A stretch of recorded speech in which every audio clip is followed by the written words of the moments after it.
Bom dia a todos e bom dia ao verão moscovita. Não é uma maravilha? E com uma espetacular limonada com menta. Estamos em Frunzenskia. Está super agradável, esse bairro aqui em volta é super agradável, o nosso café é super agradável. O assunto é extremamente sério em duas vertentes, mas nós vamos abrir com uma das notícias mais auspiciosas dos últimos anos. Julian Assange livre. Isso é algo que vai ficar para a história. Várias coisas importantíssimas vão ficar para a história. Primeiro de tudo, o Império jogou tudo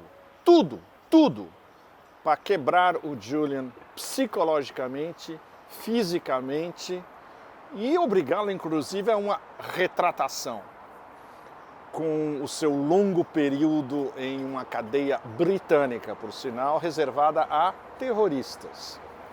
Isso prova, primeiro de tudo, mais uma vez, graficamente, para o planeta inteiro, especialmente para a maioria global, o controle absoluto do poder hegemônico sobre a ilhota britânica, ex-império, e a União Europeia, o Ocidente inteiro.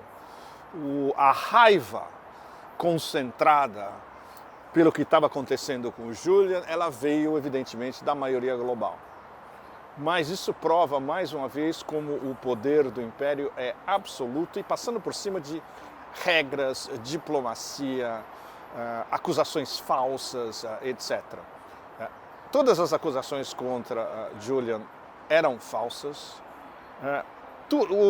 A raiva concentrada, praticamente metafísica e escatológica do Império é que alguém pudesse revelar segredos internos, secretos, entre aspas, de como funciona a coerção, a cooptação e o extermínio, inclusive físico, direto, aplicado pelos funcionários do Império. E no final, tudo se revelou através de uma situação extremamente prosaica, mundana e barata, como sempre. Bom, o Império sempre age em termos extremamente baratos.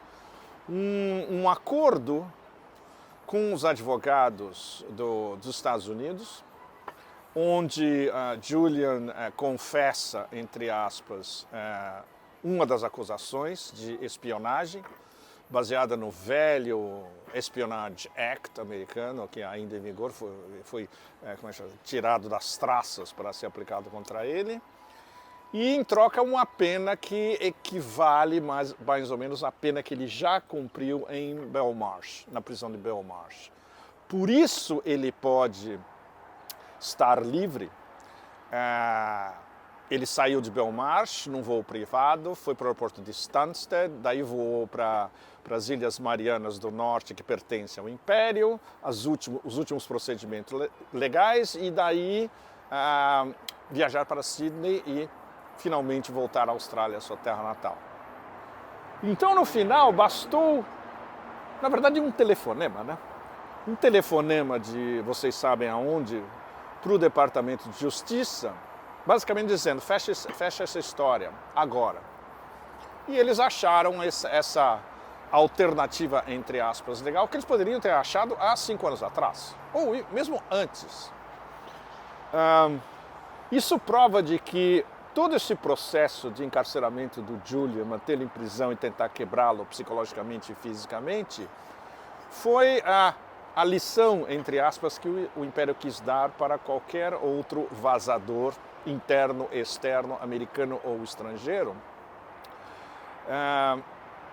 Tudo bem, no mundo inteiro, todo mundo entendeu a lição desde o começo e haverá outros.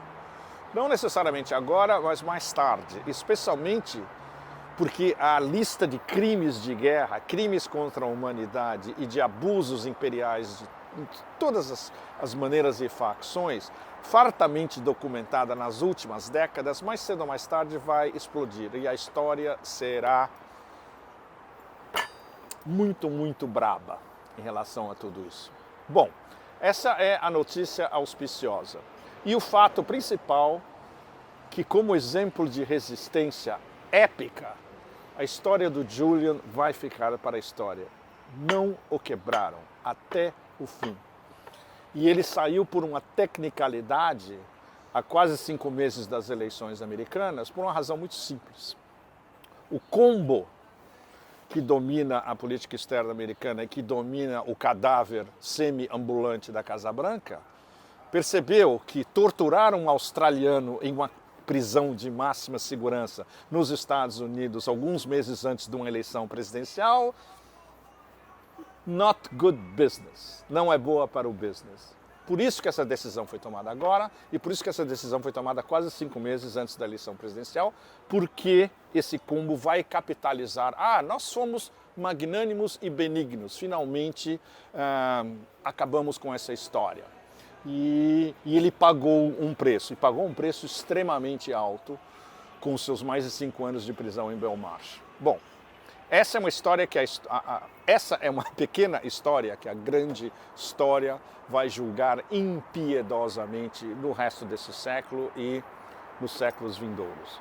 Bom, os nossos 2 assuntos de hoje, depois dessa introdução fundamental em relação à vitória do Julian, uma vitória moral, espiritual, física, é um contraste entre o que aconteceu nos últimos dias na Rússia. Eu estava no Fórum das Cidades e Municipalidades em Kazan. Foram 3 dias extraordinários, uma sexta, sábado e domingo.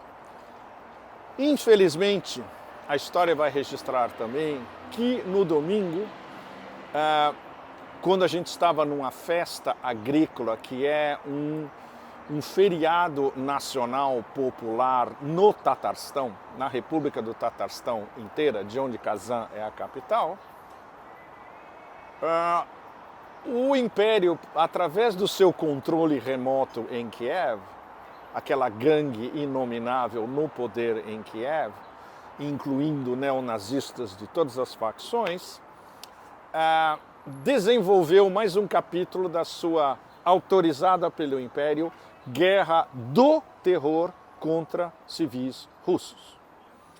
No domingo, eles lançaram 5 Attack-MS mísseis em cima de Sevastopol. Teoricamente, tecnicamente, mas não está totalmente comprovado, o alvo era um aeroporto militar. A defesa aérea de Sevastopol interceptou 4 dos mísseis, mas um deles explodiu no ar e os detritos caíram numa praia e houve evidentemente mortes, inclusive crianças, e pelo menos 150 feridos, e continua aumentando a cifra. Isso foi um ato absolutamente já qualificado em detalhes como um ato terrorista, autorizado por Washington, pelo Pentágono e pela OTAN.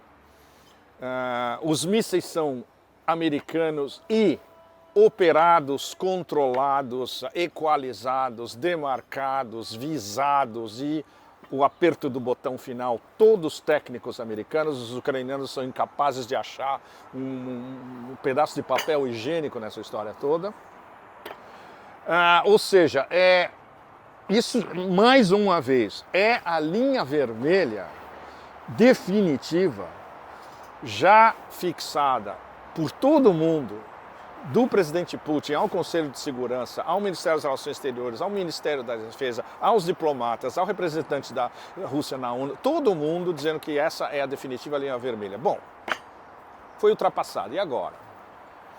Claro, a gente sabe que as respostas russas são, como disse o presidente Putin, simétricas e, na maior parte das vezes, assimétricas. E tem um tempo. Nunca são respostas diretas. Tem algumas respostas diretas, por exemplo, você bombardear instalações militares em Odessa, ou perto de Kiev, ou no oeste da Ucrânia, ou ataques ao sistema de energia. Mas essa resposta é muito mais complicada, porque a Rússia está acusando diretamente os Estados Unidos de serem responsáveis por esse ataque terrorista contra civis. Bom, O que isso vai render a curto, médio e longo prazo é o que se fala em Moscou sem parar desde o domingo. Muito importante, essa ordem, entre aspas, que foi mais uma vez reiterada por aqueles funcionáriozinhos vagabundos tipo Jake Sullivan, diretamente nas TVs, né?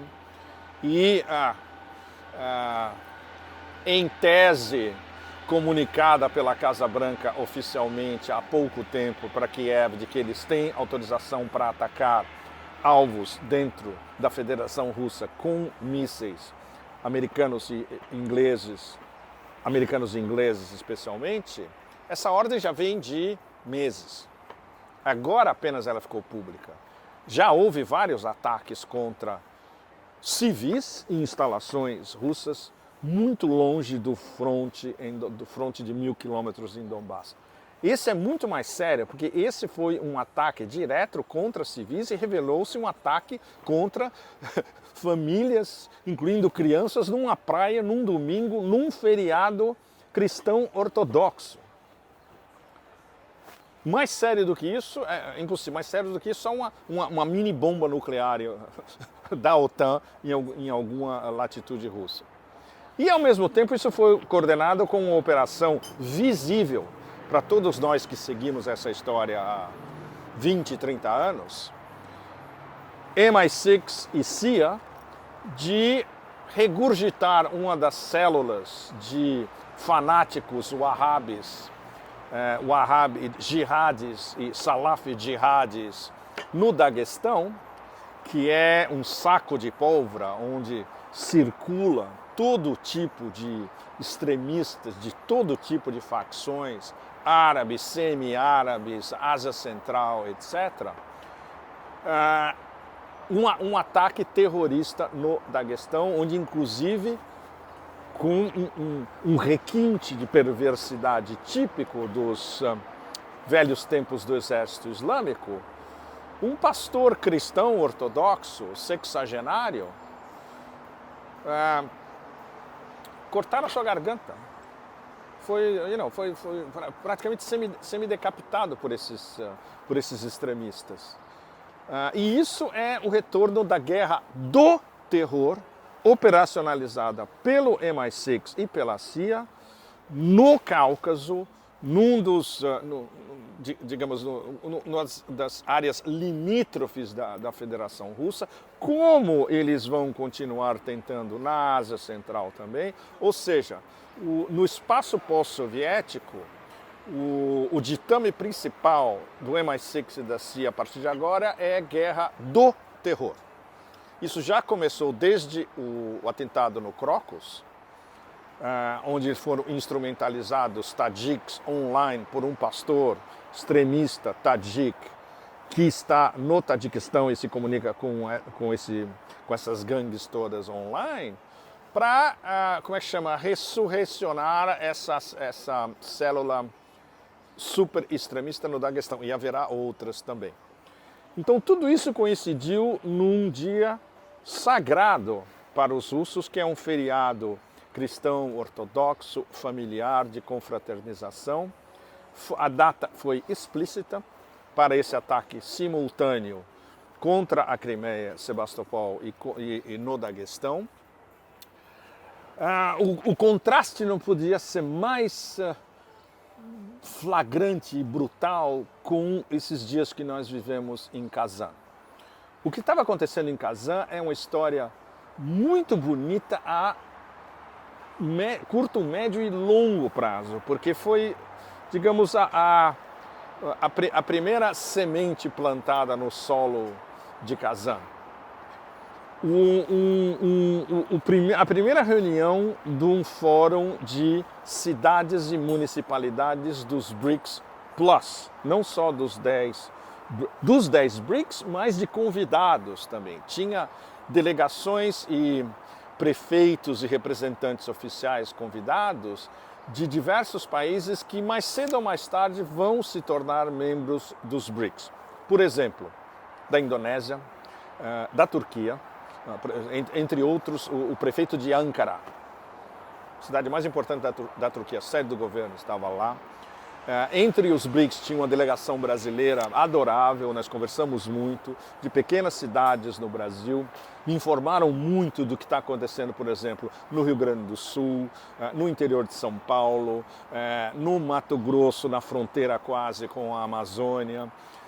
Um pessoal muito legal, bem informado, e a experiência que eles adquiriram nessa interação com prefeitos, subprefeitos da Eurásia inteira e da África também, para eles é algo, não tem comparação. E isso eles vão reproduzir no seu retorno ao Brasil, falando com funcionários, prefeitos, subprefeitos, funcionários de governo, etc. e tal, das cidades brasileiras, inclusive das grandes cidades brasileiras, que precisam acordar, que não acordaram dessa vez, precisam acordar porque é uma iniciativa, a Rússia é uma iniciativa do prefeito de Kazan, que é um cara bárbaro, super respeitado aqui em Moscou. A ideia foi dele. A prefeitura de Kazan, que é de uma organização extraordinária, hiper competente, foi quem organizou tudo e organizou toda a nossa programação nos 3 dias em Kazan e fora de Kazan. A ideia foi dele, apoiada diretamente pelo Ministério das Relações Exteriores. Teve uma mensagem do vice-ministro das Relações Exteriores, Sergei Ryabkov, teve uma mensagem pessoal do presidente Putin para todo mundo, que é a maneira de exprimir isso da maneira mais concentrada possível, é uma espécie de trocas pessoa a pessoa, como diz o camarada Xi Jinping, ao nível pessoal e ao nível de cidades inteiras. Ou seja, vou dar um exemplo, você tem a prefeitura de Ankara, na Turquia, conversando diretamente com a prefeitura de Mashhad, no Irã. Você tem a prefeitura de pequenas cidades brasileiras conversando com a prefeitura de pequenas cidades na Ásia Central. É extraordinário. É um diálogo BRICS, BRICS Plus, intra-BRICS e pós-BRICS, todo mundo conversando sobre tudo, sobre economia, sobre política, sobre como manipular e reciclar lixo, turismo, educação, ciência, etc. É um diálogo plurivalente, em vários níveis, entre representantes oficiais e prefeitos e vice-prefeitos com experiência prática nas suas cidades. Outro também que estava lá, excelente, que eu já conhecia de invernos passados, o vice-prefeito de Teherã, jovem, está no fim dos seus 30 anos, já é vice-prefeito em Teherã, vai ter uma carreira política sensacional no Irã, com certeza. E todos eles lá escutando, aprendendo e trocando informações, sensacional. Então esse foi o primeiro. Eles adotaram uma plataforma conjunta, os diálogos vão ficar cada vez mais expandidos. Eles basicamente concordaram que a presidência rotativa dessa nova organização o ano que vem vai ser do Brasil e que o presidente dessa nova organização, como deveria ser, é o prefeito de Kazan, que certamente o ano que vem irá ao Brasil com o presidente da organização representando Kazan, a Rússia e a organização como um todo. Então isso foi muito legal.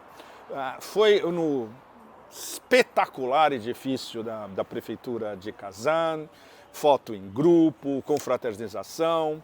Depois a gente teve no dia seguinte um cruzeiro pelo Volga que foi extraordinário, onde eu tive a chance de... Nós escolhemos sentar na mesma mesa.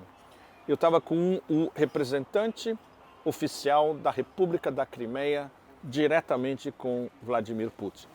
Nós passamos toda a ida do cruzeiro conversando sobre Crimeia, Rússia, ele é um especialista em África também, sobre África, sobre maioria global, sobre estratégias. Ele me confirmou várias coisas importantes na Crimeia, entre outras coisas, por exemplo, a frota do Mar Negro, tudo que conta foi já deslocado para Novorossiysk, não está em Sebastopol. Ou seja, olha que loucura, enquanto a gente estava conversando, menos de 24 horas antes do ataque contra Sebastopol, essa confirmação de que não há alvos militares mais em Sebastopol, ou alvos principais da frota do Mar Negro. Tudo que conta está em Novorossiysk.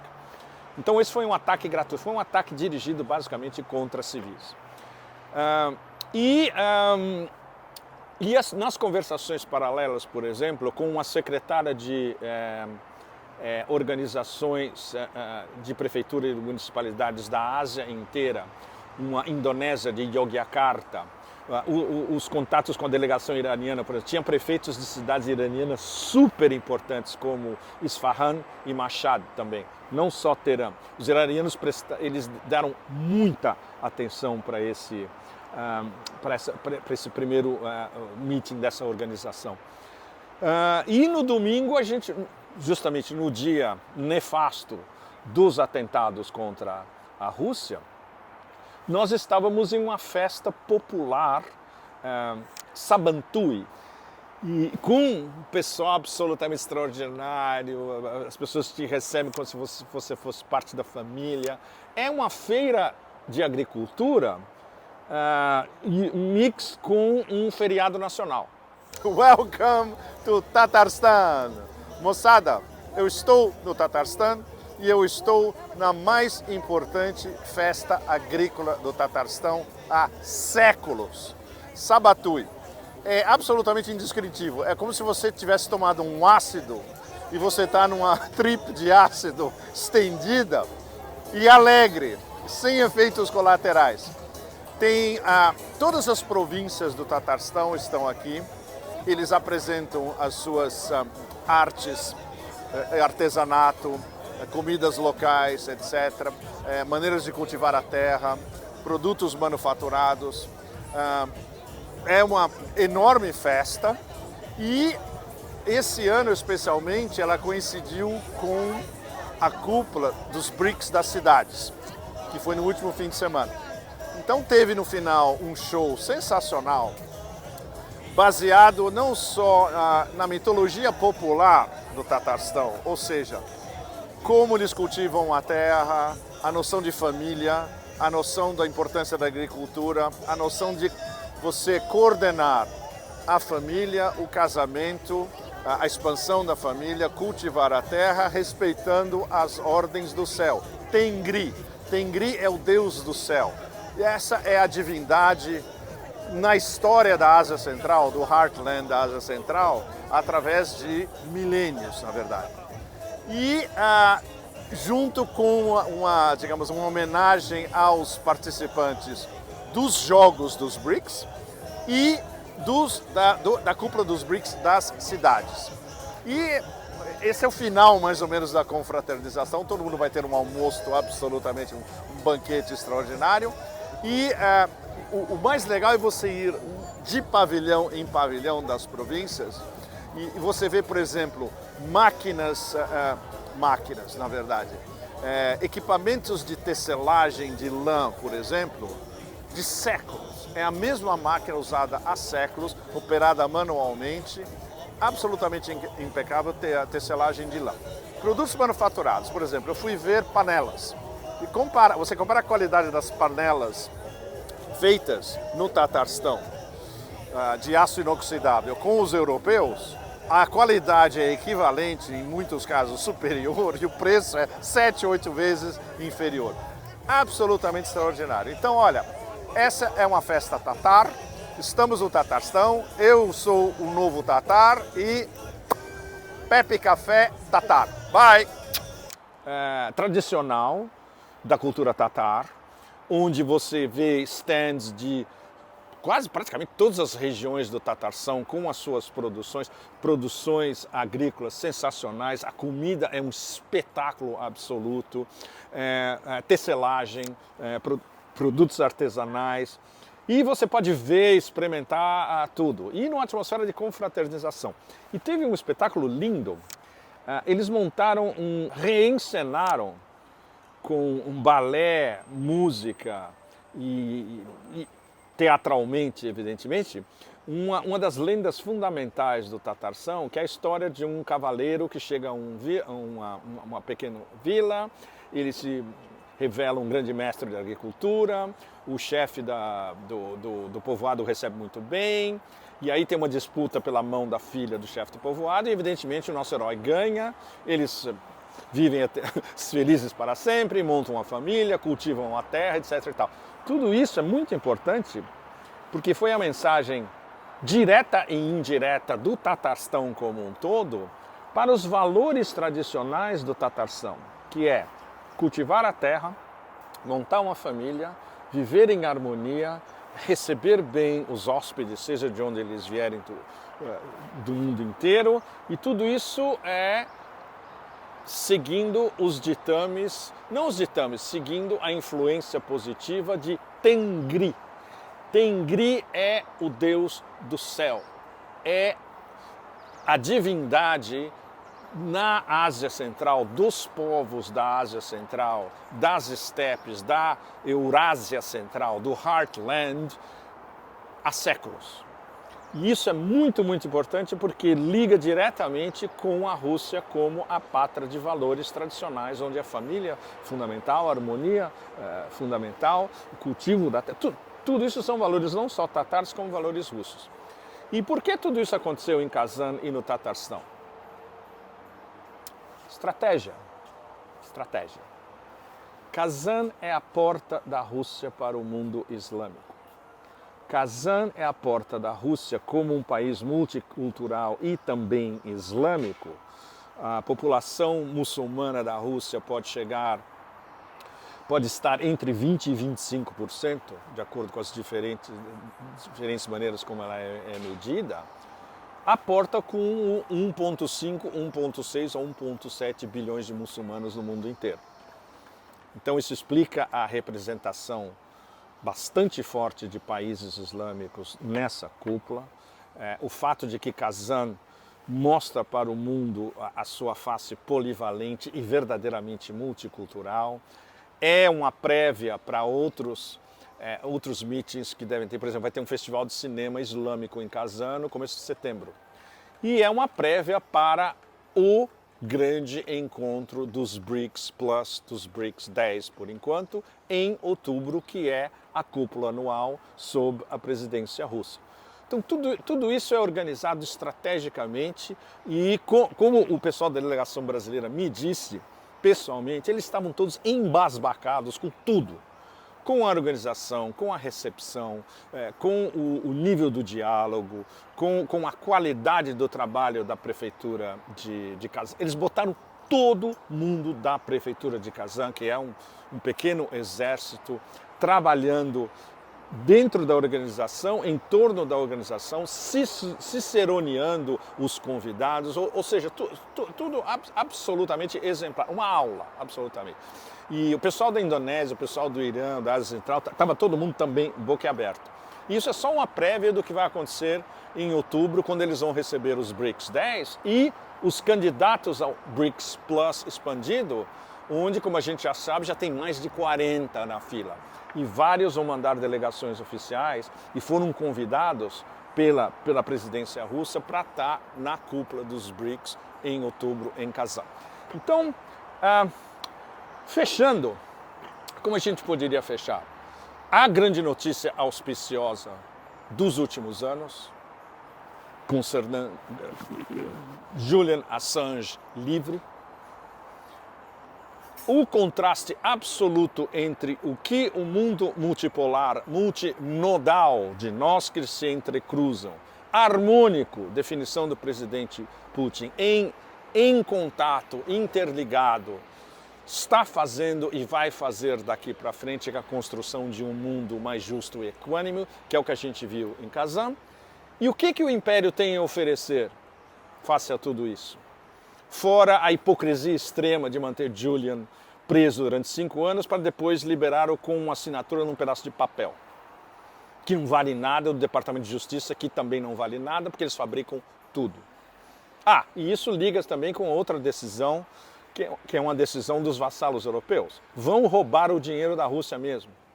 Chegaram a uma conclusão de que a primeira parcela do dinheiro confiscado, congelado e, no momento, roubado da Rússia, que está na Europa, 2,4 bilhões de euros, eles vão roubar, isso é juros, eles vão roubar esses juros, 1,4 bilhões de juros eles vão dar para Kiev, teoricamente, e 1 bilhão de euros eles vão dar para o exército da Ucrânia.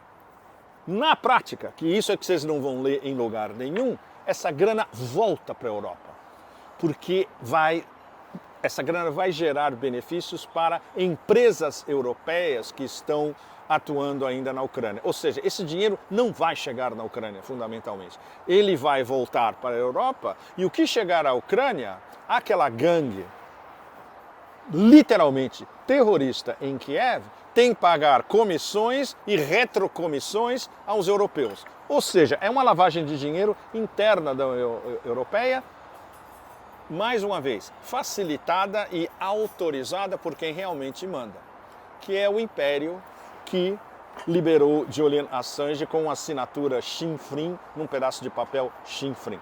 Bom, então isso fecha a nossa conversa.